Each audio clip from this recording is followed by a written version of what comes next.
Greetings. Our Frederick Riddle here with another Christian News and Views. This is episode 2643. This is Friday, and the title of today is Iran Update. So, the battle for Iran is now in a sixth day, depending on where you're in the world. Their sixth day already been going on for a while. But I thought I'd give you an update on it. A lot of different things going on about the war. Most of it is major news. Some of it you have to look for, and this is what I came up with that you might be of interest to you.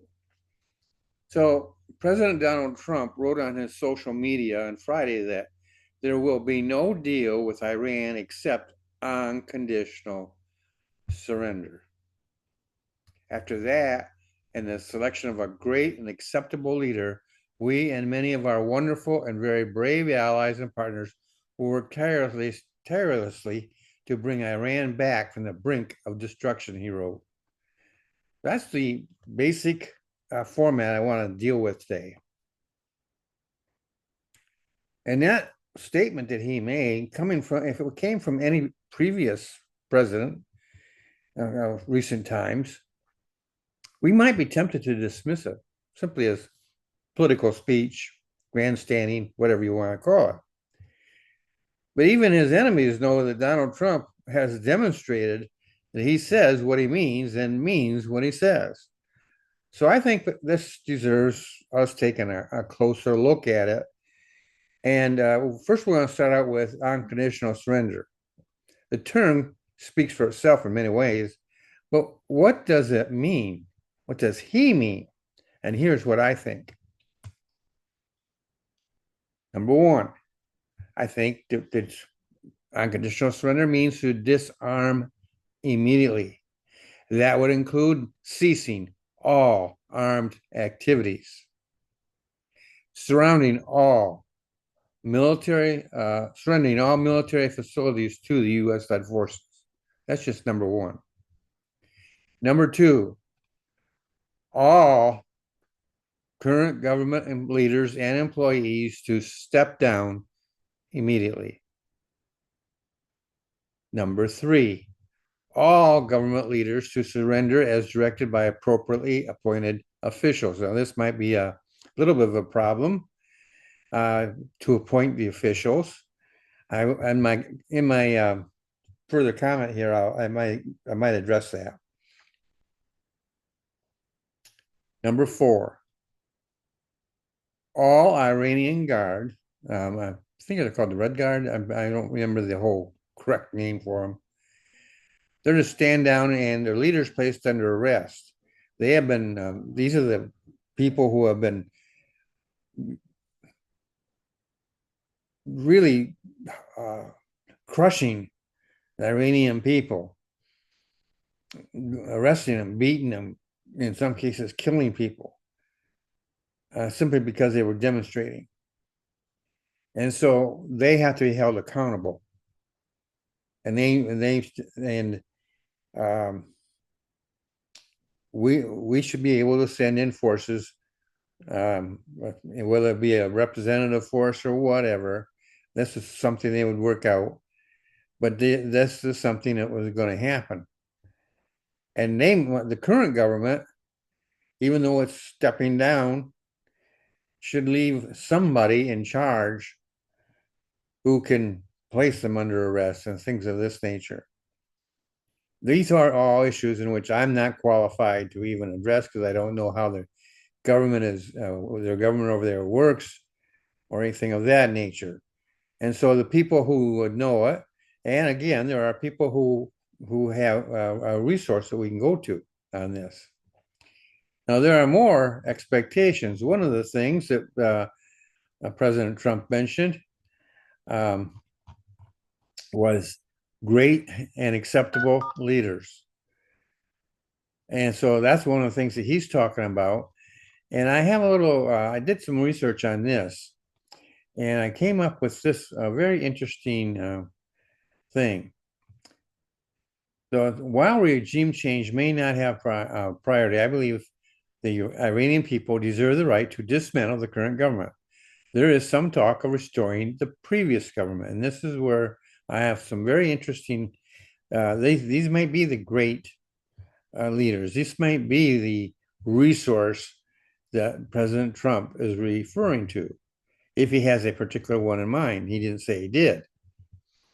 But the previous Iranian government, known as the Pahlavi dynasty, still exists in exile. In fact, um, we have them right here in America. The last monarch, Mohammad Razi Shah Pahlavi, died in 1980, and his family has lived in exile since the 1979 revolution that ended their rule.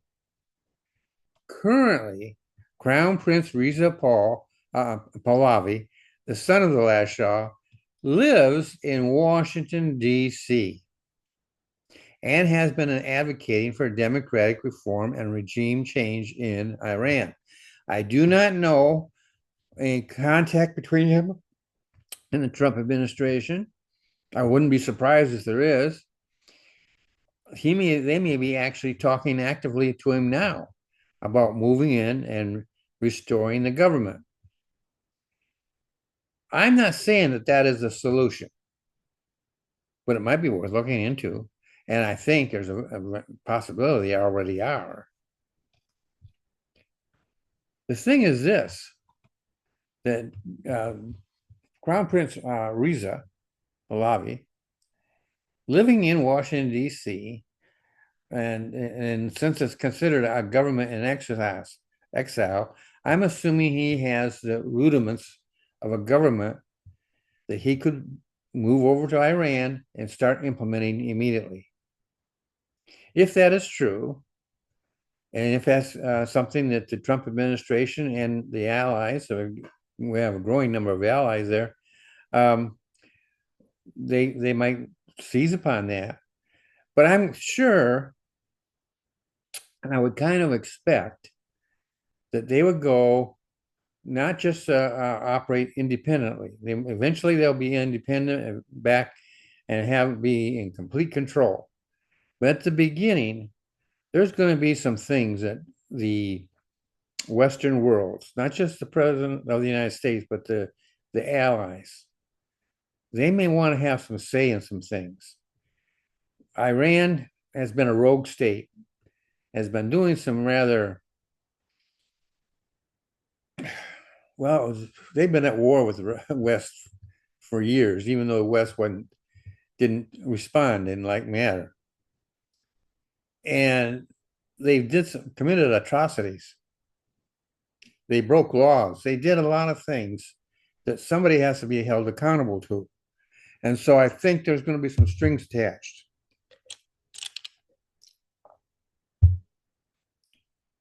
In my opinion, there has to be. Now, I'm a person, I don't like strings. Here in America, whenever your government wants to give something to you, they always give it with strings attached. And those might be justifiable in some people's minds, they're not justifiable in mine. Depending, I might back off that a little bit. There might be some circumstances where it's exceptions to the rule, so to speak. But as a general rule, I don't believe in strings. However, that said, I think that strings are not going to be necessary for Iran. 47 years, folks.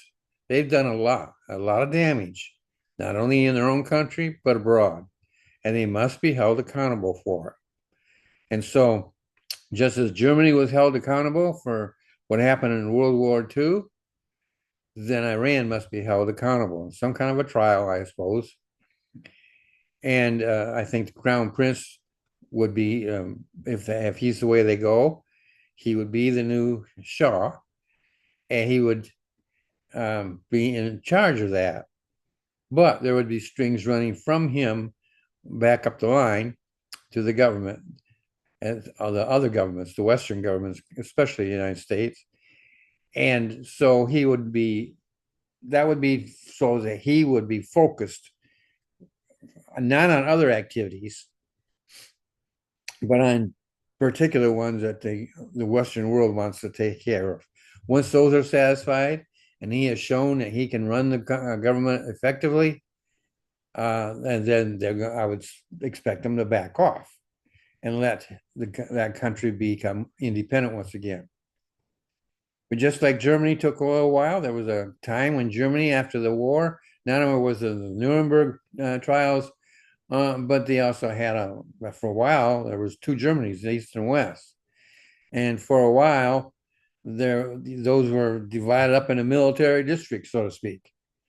And so I'm not saying that that's what they need to do in Iran, but I'm thinking there's going to be something of that nature, simply because that government, that country is in shambles already, and it's going to be in even more shambles once this battle is over with. And so somebody's got to go in there and quickly and get things under control, and then bring about the installation of the previous government, the reinstallation of you, and so that it can progress and go. This is not something with us as Bible believers that we have much biblically that we can go on. Iran has historically been an enemy of Israel, but there have been times when Iran has been the friend of Israel. It's interesting to note, I thought it was very, very interesting that the battle took place and began, and it's still going on now, but it began as Purim was beginning. And Purim came about because of one man by the name of Haman, who wanted to destroy the Israeli people. He made a fatal mistake. He didn't identify who his enemy. He thought his enemy was Mordecai when it was, but he forgot. He didn't catch on to the fact that the wife, the queen herself, was a Jew, and that proved his undoing. And so, but this was Iran. It was called Persia back then, and it brought it back. Haman had organized this deal where everybody on a certain date was going to destroy all of the Jewish people. And the kingdom at that time was huge. It was the biggest kingdom in the world. And so that would have effectively have wiped out the Jewish people. Instead, Queen Esther went before the king, risked her life to go before the king, and pled for her people. And at the appropriate time, she revealed the fact that she herself was a Jew. And then it was kind of funny the way it happened in some ways. Haman fell on his knees before her, and I think he, if I read it correctly, he actually touched her. And the king had stepped out and then came back in and saw this. And he thought that Haman was trying to attack her or maybe molest her, whatever. But it was the final straw. And by the way you read it, it certainly sounds like the Haman was slain. Some people think he was slain on the very spot, that very day in that room. Being as how it was in a royal mansion and everything, I'm not sure that they would have done the killing right there, but they might have. But the fact that the way they explain it is that the height of the tower and everything, 75 feet tall, that the body, they were not alive, they didn't get hung and killed. They were already killed and then hung. And that would have been him and his family. So now you fast forward back to today, and we are, like I said, the attack took place as Purim was getting underway.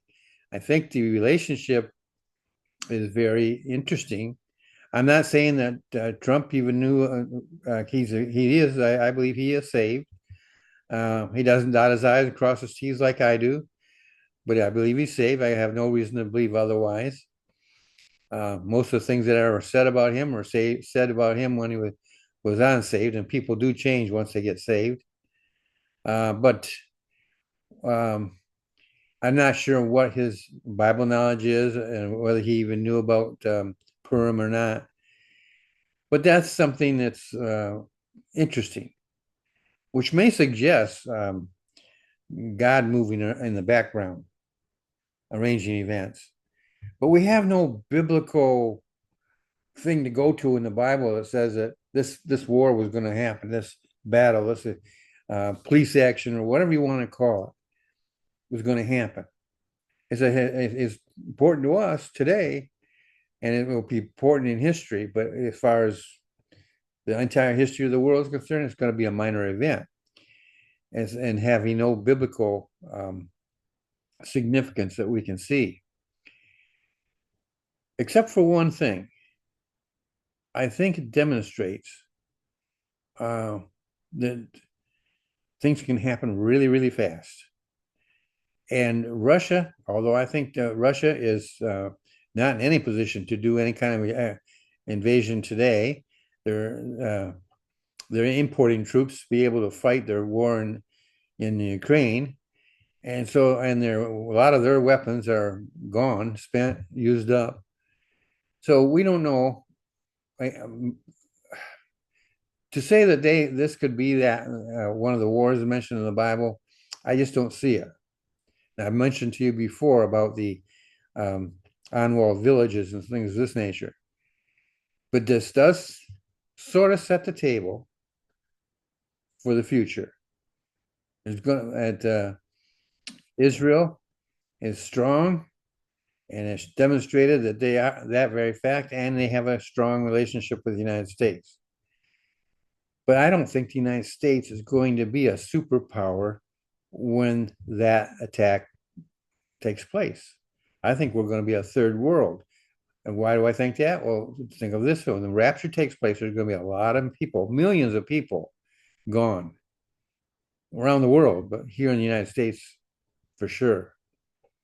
And there may be people who are in critical places in the government. And as a result, the government will maybe not totally collapse, but it will become more and more ineffective and will not be a major factor. That's all speculation. But I do think that this war has some significance now. And I think it's for the Iranian people, it has a great deal of significance. And I think that just simply because they live there, we should be extending to them this opportunity to set up, have which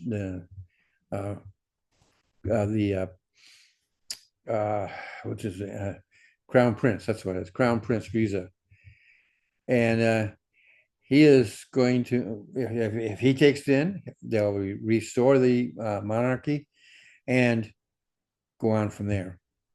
Well, that's it for today. I hope this has been somewhat interesting to you, shedding at least a different light on the whole thing that maybe you haven't been thinking about.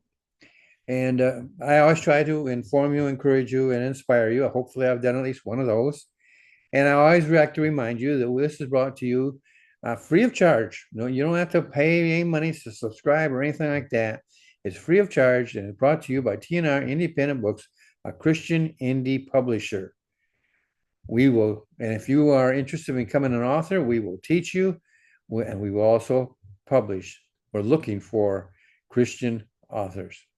Well, you have a great day, and I hope to see you in the next episode.